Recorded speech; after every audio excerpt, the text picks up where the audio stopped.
নমস্কার বন্ধুরা, গল্প ঘরের সকল শ্রোতা বন্ধুদের স্বাগত জানিয়ে পাঠ করছি আজকের ছোট গল্প কালো কোটের লোকটা। লিখেছেন রিভু চট্টোপাধ্যায়। বন্ধুরা, গল্পটি শুনে ভালো লাগলে অবশ্যই লাইক করবেন এবং চ্যানেলে নতুন হয়ে থাকলে চ্যানেলটিকে সাবস্ক্রাইব করে নিতে ভুলবেন না। তো চলুন গল্পটি শুরু করা যাক।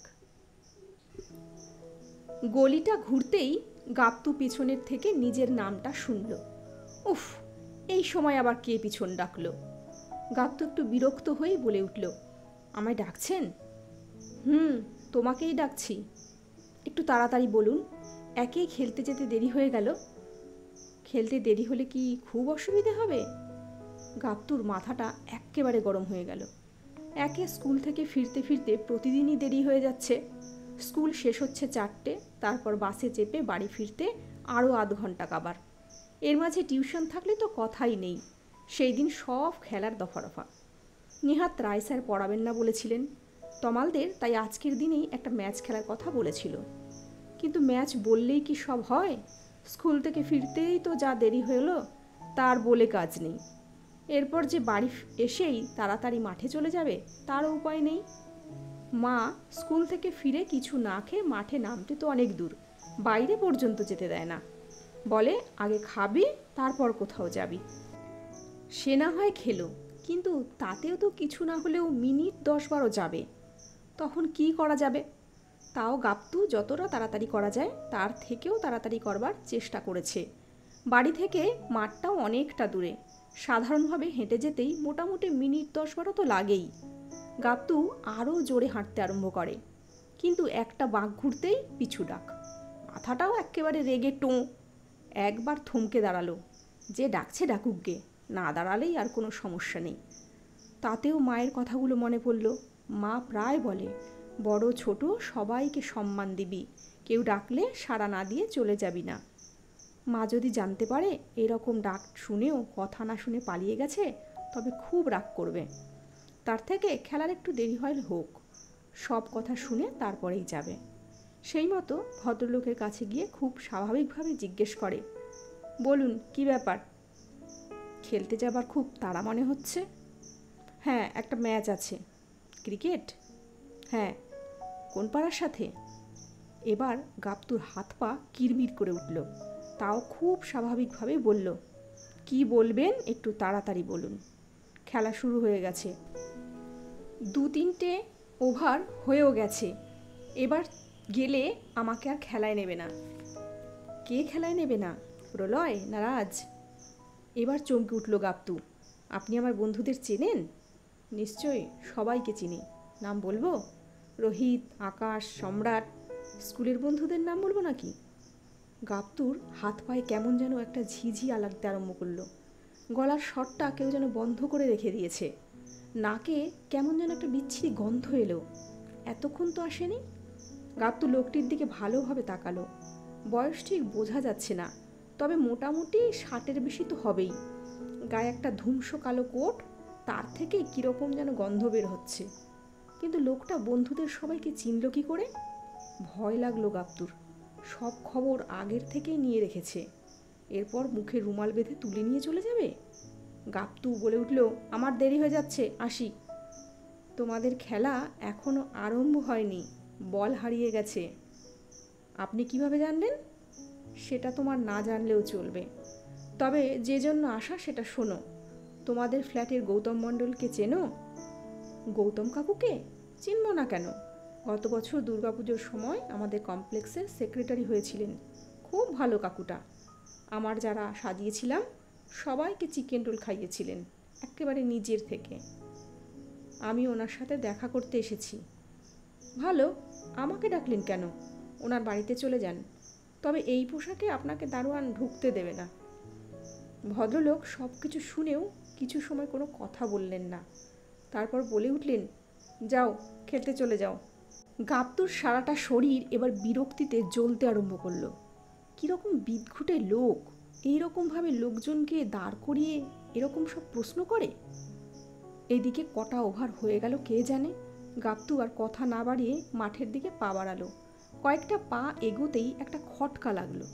লোকটা ডাকাত নয় তো? এখন তো কাকু অফিসে থাকেন, কাকিমা একাই। জিজ্ঞেস করলো কেন? ঘাড় ঘুরিয়ে আবার লোকটার কাছে আসার চেষ্টা করতেই অবাক হয়ে যায় গাপ্তু। কোথায় গেল? তাহলে কি কমপ্লেক্সে চলে গেল? যাকগে, দারোয়ান কাকু আছে, কিছু হলেই পুলিশে ফোন করে দেবে। গাপ্তু আর সময় নষ্ট না করে তাড়াতাড়ি খেলতে চলে গেল। মাঠে পৌঁছে বেশ অবাক হয়ে গেল।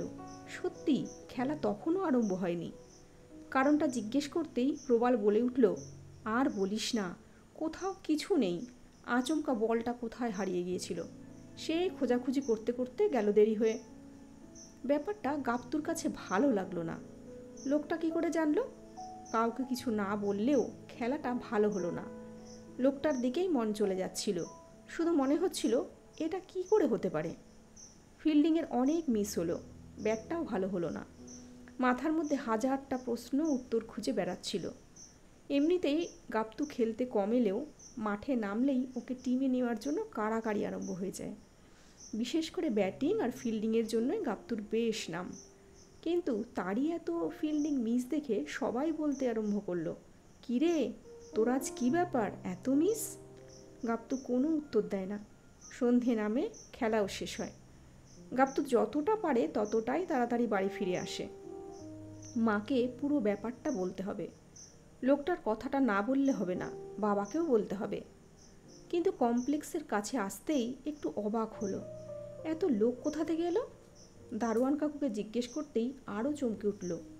শুনল 3-এর B নম্বরের গৌতম মণ্ডল বিকালের দিকে মারা গেছেন। মারা গেছেন?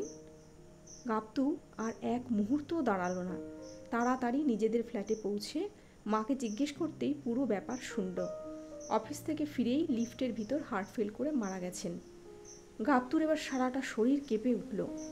ওই লোকটা কি কাকুর সাথে দেখা করে কিছু বলেছে? শরীরে ঘাম দিতে আরম্ভ করলো। মা ভয় পেয়ে জিজ্ঞেস করে, কিরে তোর কি হলো, শরীর খারাপ লাগছে? গাপ্তু পুরো ঘটনাটা মাকে বলতেই মা চমকে উঠে বলে, এই ব্যাপারটা কাউকে বলিস না, তোর বাবা আসুক সবটা বলবো, তারপর যা হওয়ার হবে। কিন্তু বাবা আসার পর সব কিছু বললেও বাবা পুরো ব্যাপারটা কোনো রকম গুরুত্ব না দিয়ে বরং গাপ্তুকেই উল্টে বকতে আরম্ভ করে। পাকা ছেলে, সব ব্যাপারে পাকামি। এই সব কথা কাউকে বললে থানা পুলিশ সব দিকে টানাটানি হবে। গাপ্তু এবার বাবাকে ভয় পায়। আস্তে আস্তে দিন এগিয়ে যায়। প্রথম কয়েকটা দিন গাপ্তু খেলতে যাওয়ার সময় গলিটার কাছে একটু চমকে উঠত। মনে হতো লোকটা বুঝি দাঁড়িয়ে আছে। রাতের দিকে ফ্ল্যাটের লিফটে ওঠা নামার সময় গাটা কেমন যেন ছমছম করত। বাড়িতে কথাগুলো বলতেই মা বাবা বকতো, বলে উঠত, এই সব তোর মনের ভুল, কয়েকটা দিনের জন্য মামার বাড়ি পিসির বাড়ি ঘুরিয়েও আনলো। এমনিভাবে আবার আগের জীবন ফিরে আসার মধ্যে দিয়েই গাপ্তু সব কিছু ভুলে থাকবার চেষ্টা করতে লাগলো। সেই সময়ই একদিন স্কুল থেকে ফেরবার সময় বাসের পিছনের সিটে লোকটিকে আবার বসে থাকতে দেখতে পেল। সেই এক কালো কোট, সেই বোটকা গন্ধ। কি আশ্চর্য, লোকটা বাসে উঠল কিভাবে? কেউ দেখতে পেল না? ড্রাইভার কাকু, হেল্পার কাকু, বাকি বাসমেটরা? গাপ্তু সামনের দিকের সিটে বসে থাকবার জন্য উঠতে চেষ্টা করলেও পারল না। বাসটাতে সেই সময় সামনের দিকে কয়েকজন বসেছিল। গাপ্তুকে বাধ্য হয়ে পিছনেই বসতে হলো। নাম্বার একটু আগেই লোকটিকে দেখতে পেয়েই গাপ্তু খুব ভয় পেয়ে গেল। সারা শরীরে ঘাম বেরোতে আরম্ভ করলো। লোকটার সাথে কোনো কথা না বলে চুপ করে বসে পড়ল। কিছুক্ষণ পরে লোকটি নিজের থেকে বলে উঠল, গাপ্তু ভালো আছো? উত্তর দেবে না ভাবল, কিন্তু গলা দিয়ে কে যেন ঠেলে কয়েকটা শব্দ বের করলো। হ্যাঁ ভালো আছি, আপনি ভালো আছেন? আমাকে ভালো থাকতেই হয়। তুমি দেবেন্দ্রকে চেনো? দেবেন্দ্র ঘোষ কাকু মানে আমাদের গাড়ির ড্রাইভার? হ্যাঁ উনি। ওনার কি হয়েছে? উনি তো বাস চালাচ্ছেন, আমরা তো বাসে আছি। খেলতে যাবে? তাড়াতাড়ি যাও, পরে দেখা হবে। সেদিন আর বাড়ি এসে মা বাবাকে কিছু বলেনি। শুধু সকালে উঠেই বাবাকে বলে, বাবা বাইক বের করো, আজ আমাকে স্কুল ছেড়ে আসতে হবে। কেন বাস? আমাদের বাসটা মনে হয় আজকে আর আসবে না। বাবা রেগে ওঠে, কি বাজে বকছিস, বাস আসবে না কেন? স্কুল না যাওয়ার বাহানা, ওসব ছাড়, রেডি হ। গাপ্তু আর কিছু না বলে রেডি হতে আরম্ভ করে। স্কুল বাসের স্ট্যান্ডেও যায়। সময় পেরিয়ে যায়, কেউ আসে না। তারপর বাস স্ট্যান্ডেই স্কুল থেকে ক্লাস 8-এর তনয়ের বাবার মোবাইলে ফোন আসে। উনি সব শুনে বাকিদের খবরটা দেন। বাসের ড্রাইভার দেবেন্দ্র ঘোষ সকালেই অ্যাক্সিডেন্টে মারা গেছেন। বাবা সঙ্গে সঙ্গে গাপ্তুর মুখের দিকে তাকায়। গাপ্তু কিছু না বললেও বাবা বুঝতে পারে কিছু একটা হয়েছে। সেদিনের পর থেকে গাপ্তু আরও অনেকবার ওই লোকটিকে বিভিন্ন জায়গায় দেখতে পায়। দেখতে পেলেই গাপ্তু লোকটিকে এড়িয়ে চলে যেতে চেষ্টা করে, কিন্তু লোকটি ততবারই গাপ্তুকে ডাকে আর এক এক করে গাপ্তুর চেনা জানা কাকু, কাকিমা, ভাই, বোন, এমনকি বন্ধুদের ব্যাপারেও জিজ্ঞেস করে। আর গাপ্তু ঠিক তার পরের দিন তাদের মৃত্যুর খবর শোনে। ব্যাপারটা এমন একটা জায়গায় চলে যায় যে গাপ্তুর ঘর থেকে বাইরে বের হতে ভয় লাগে। নিজের চেনা জানা সব একে একে মারা যাচ্ছে। গাপ্তুর নিজেকে সবার মারা যাওয়ার কারণ বলে মনে হয়। ঘুমিয়ে ঘুমিয়ে চমকে ওঠে। স্কুলেও প্রিন্সিপাল ম্যামও যেভাবে হোক জেনে গেছেন। একদিন গাপ্তুর বাবাকে রেখে বলেওছেন, অন্য স্টুডেন্টদের গার্জিয়ানরা অবজেকশন করছেন, আপনি আপনার ছেলেকে অন্য স্কুলে ভর্তি করবার ব্যবস্থা করুন। বাবা মা সাইকোলজিস্ট, জেনারেল মেডিসিনের ডাক্তারদের সাথে কনসাল্টও করেছে। তারা প্রথমে কেউ বিশ্বাস না করলেও পরে আবার বলেছেন, কোনো একজন যদি মৃত্যু দেখতে পায় তাহলে তো সেটা খুব রেয়ার ইনসিডেন্ট, কিন্তু আমরা তার কিভাবে ট্রিটমেন্ট করব বলুন তো? ডাক্তারি শাস্ত্রে এর কোনো ব্যাখ্যা নেই, তবে প্যারাসাইকোলজিস্টরা এইসব নিয়ে চর্চা করেন। এক আত্মীয়ের কথা মতন গাপ্তুর বাবার আপত্তি সত্ত্বেও মা ঘরে একটা যজ্ঞেরও আয়োজন করে। কোনো এক পীর বাবার মাজারেও ঘুরে আসে। গাপ্তু বেশ কয়েকটা মাস ওই লোকটিকে দেখতে পায় না। খুব স্বাভাবিকভাবে না হলেও আবার স্কুল, টিউশন, খেলা সব কিছু আরম্ভ করে। বাবা মা বেশি টাকা দিয়ে প্রাইভেট গাড়ি ভাড়া করে স্কুল, টিউশন সব জায়গায় যাওয়ার ব্যবস্থা করে, সঙ্গে আরেকজনকে পাঠাচ্ছে। স্কুল থেকে বাড়ি ফিরলে জিজ্ঞেস করছে, কিরে আজ আর কিছু দেখছিস নি তো? গাপ্তু না বললে ওরা যেন হাঁপ ছেড়ে বেঁচেছে। আরও কয়েক মাস পরে একদিন স্কুলের বাথরুমের দরজার কাছে একটা বোটকা গন্ধ পেয়ে থমকে দাঁড়ায় গাপ্তু। খুব চেনা গন্ধ। ঘাড় ঘুরিয়ে দেখে পিছনে সেই কালো কোট পরা লোকটা দাঁড়িয়ে আছে। গাপ্তুকে দেখতে পেয়েই লোকটি একগাল হেসে জিজ্ঞেস করে, কি গাপ্তু, ভালো আছো? চমকে উঠল গাপ্তু। আবার লোকটা ভয় পেয়ে একটু সরে গিয়ে জিজ্ঞেস করলো, আপনি আবার এসেছেন? আমাকে তো আসতে হয় বাবু, আপনি আসলেই কেউ না কেউ মারা যায়, এবার কার খোঁজে এসেছেন?